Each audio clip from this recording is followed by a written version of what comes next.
Ik ben Didi, dit is mijn KTM 530, omgebouwd tot supermoto. En ja, dat komt eigenlijk gewoon neer op perfecte stuntmotor, daar heb ik hem ook voor gehaald.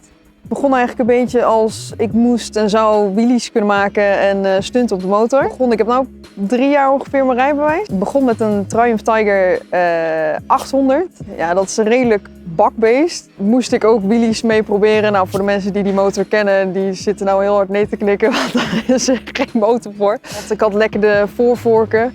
Ja, dat is niet zo gek als je zulke soort dingen ermee gaat doen. Toen ben ik naar de Tracer 900 gegaan. Die heb ik tot niet te lang geleden heb ik die nog gehad.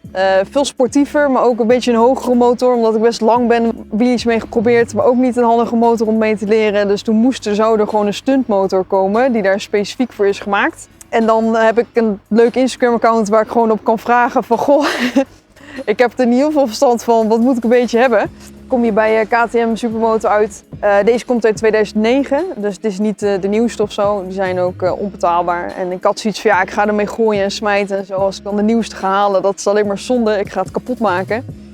Heb ik ook gedaan. Ik heb nou deze 1,5 seizoen ongeveer. En ik moet er ook maar net tijd voor hebben, want je gaat met deze ga je niet even naar je werk rijden of zo. Dus als je op de KTM stapt, dan stap je echt om gewoon plezier te maken.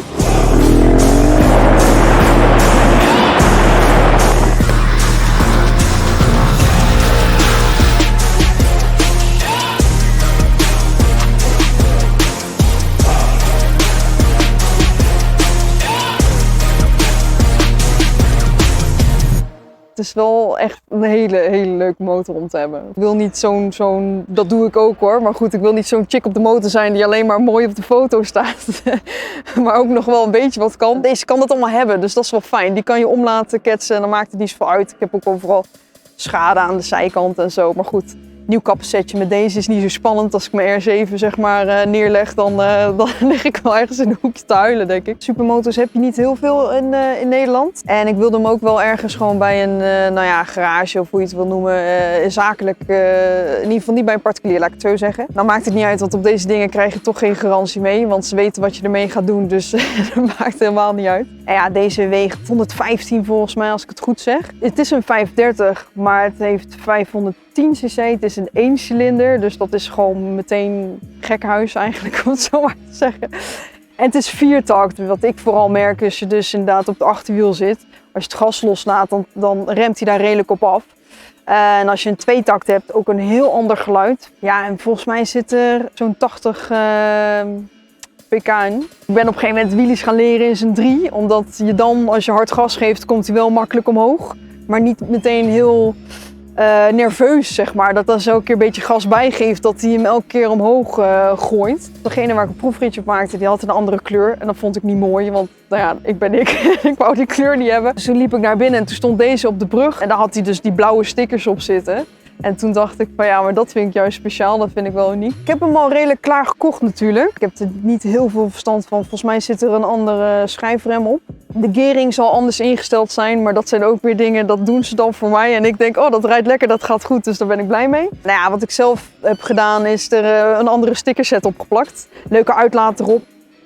Die maakt heel veel herrie. Ik ga niet de hele tijd langs hetzelfde straatje heen en weer rijden, want dan word je echt wel redelijk asociaal. Toen ik dat Instagram-account was begonnen, nou ja, sowieso vond ik wel leuk foto's te maken. En dan, ja, heel stom, maar als chick op de motor werkt dat gewoon.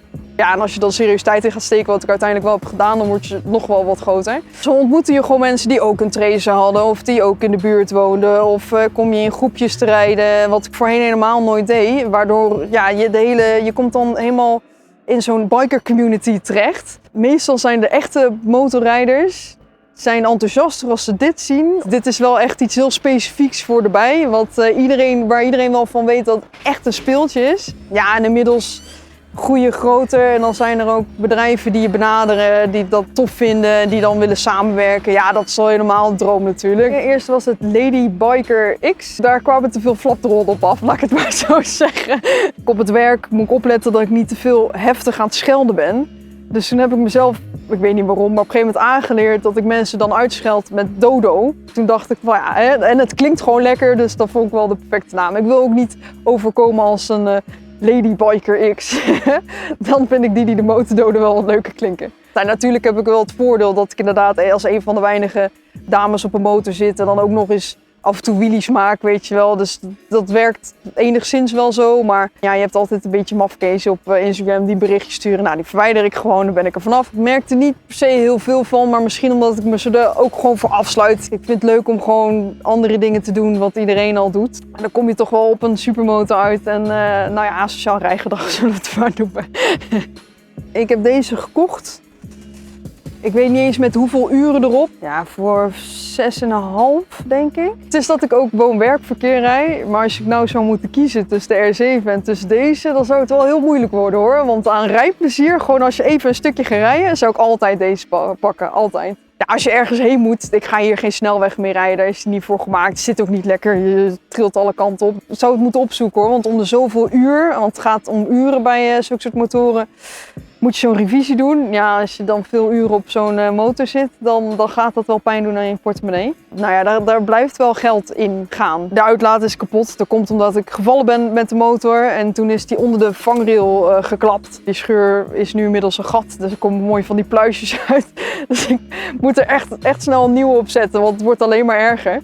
Ik maak wheelies zonder dat ik de achterrem gebruik. Dus als ik het gas loslaat, dan komt hij wel weer terug. Maar als ik veel te hoog zit, kan ik het gas loslaten, dan gaat hij niet meer terug, dan gaat hij achterover.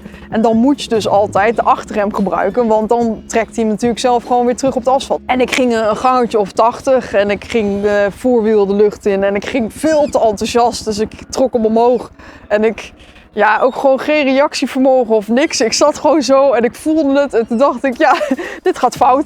En toen ben ik zo achterover geklapt. Redelijk echt wel diepe schaafwonden, want ik reed gewoon in mijn spijkerbroekje. Ja, over asfalt heen glijden, dat is dan binnen no time is dat weg. Adrenaline, dus ik had zelf helemaal nergens last van. Ik had zo'n gat in mijn broek zitten. Ik keek naar mijn motor. Ja, weet ik veel, de standaard was afgebroken. De achterlicht was kapot. Dat is met zo'n KTM dus echt perfect. Je trekt hem onder die vangrail vandaan. Je zet hem naast de weg, starten en hij loopt. Je kan gewoon weer verder. En toen heb ik onderweg juist expres nog gedacht van ik moet wel even weer een paar keer wheelies maken. Anders ben ik namelijk bang dat ik dat niet meer kan of dan durf ik het niet meer of zo. Dus toen ben ik dat alsnog wezen doen. Er zijn zoveel mensen om me heen die het niet leuk vinden als ik met de spijkerbroek ga rijden natuurlijk.